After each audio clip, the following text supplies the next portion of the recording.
di ba sabi nila wala daw kayong ebidensya, wala kayong authority na para makita tong bank accounts na ito.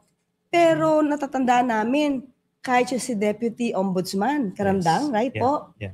Siya yung nagpatotoo na meron talagang accounts. Yeah. Tapos umiikot yung pera. Yes. At hindi naging dahilan ng pagkatanggal niya sa kanyang pagiging Deputy Ombudsman.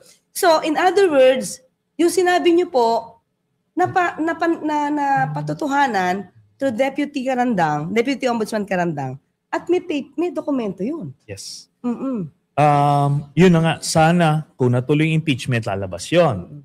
Kasi, as you said, Yusek, binalidate ni Deputy Ombudsman Karandang yung mga allegations ko. At nung siya ay humihingi na ng report sa AMLAC, yung itinalaga na AMLAC Executive Director ni Duterte ay hindi pinayagan magbigay ng kahit na meron silang memorandum of agreement at yun na nga tinanggal na rin na tuluyan si Deputy Ombudsman Karandang. Kaya nga ngayon, since bago na yung ombudsman, bago na rin yung executive director ng AMLAC, magkaka-expect tayo ng cooperation between them. Yun. Tamang pag-iimbestiga. Yes. So, Sentry, kasi kanina pinag-usapan namin na parang yung pakikipag-away ng Vice Presidente kay Pangulo sa start, drama, planado.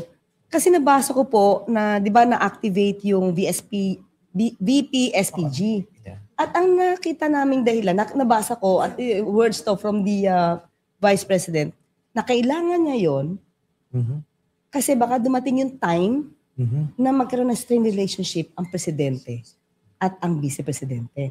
As early as June 2022, kapapanalo pa lang po.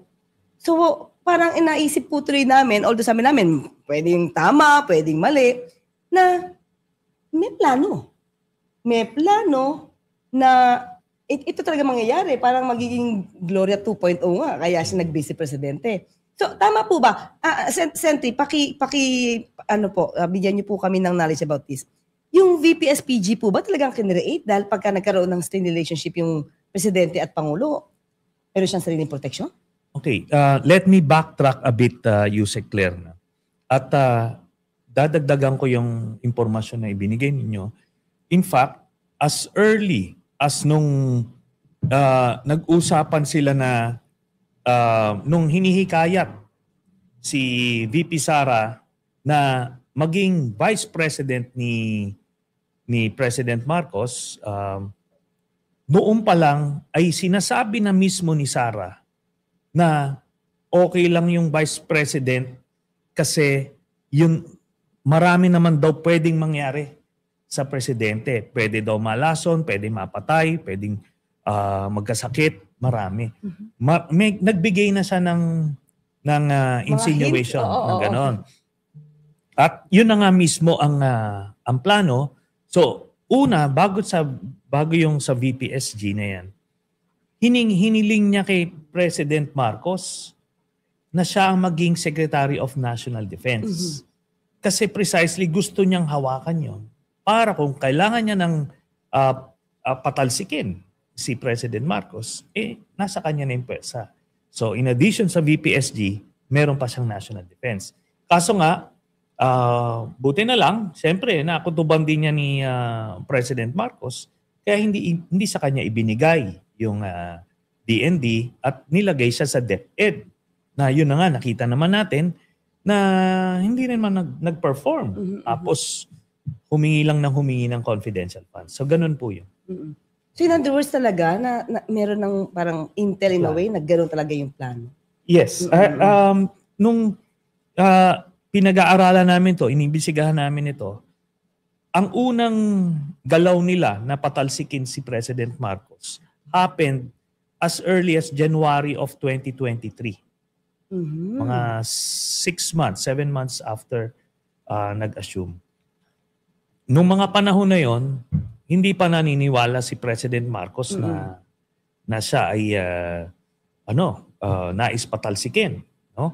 Until nagyari yung May of 2023 yung nagulat na lang tayo, di ba, nung dinemote si Gloria.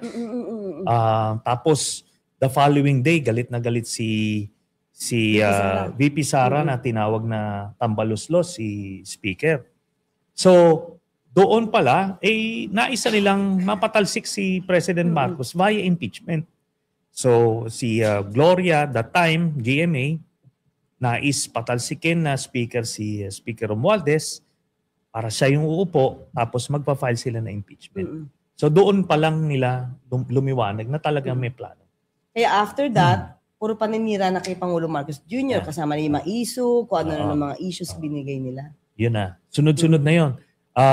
Gumalaw sila ulit noong October of 2023, December of 2023, tapos yung Maisog, tapos yun na yung Jonathan Morales. Yung sunod-sunod yun. Then ito na, yung latest, itong pagkilo sila noong November. Grabe. No? Grabe. Sentry, sa tingin niyo po, yung kababanggit niyo lang, ba't kaya ano pong feel niyo, ba't hindi nagtagumpay talaga yung mga malalaking destabilization nila ngayon na malalaking tao na talaga ang kinuha nila para with Saldico, with Singson. Ano pong sinama pa kamo yung kapatid, si kamukha ni Norman Mangusin. Si Mangga, si Aimee. Ano pong masasabi niyo? Siguro, various factors. Unang-una, in-overestimate nila Duterte yung kanilang impluensya sa military. Ang pakiramdam nila noon, lalo na nung nandito pa si Digong, na one click lang daw pag sinabi ni Duterte na sama kayo sa akin, umaklas kayo, aaklas. Sinubukan niya yan nung October of 2023, yung nanawagan siya na i-audit nyo yung Kongreso, ganyan. Tapos, nung Maisog, gano'n na. January 2024 yon. Yun naman yung nagsalita siya at nanawagan na siya. Basically, niliwanag niya na nandito na ako. Kinausap nila ang liderato ng AFP. Kinausap nila para kumalas, mag-withdraw ng support. So, in-overestimate niya, pero ang loyalty kasi ng AFP is sa Constitution at dun sa duly constituted authority, yung Commander-in-Chief, na si President Marcos. Nung nagretiro na siya as President, as Commander-in-Chief, hindi niya nabit-bit yung loyalty as he expected. So, na-overestimate niya yon.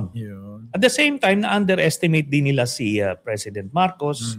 Ina-assume nila na weak leader, na susuko lang, bibigay.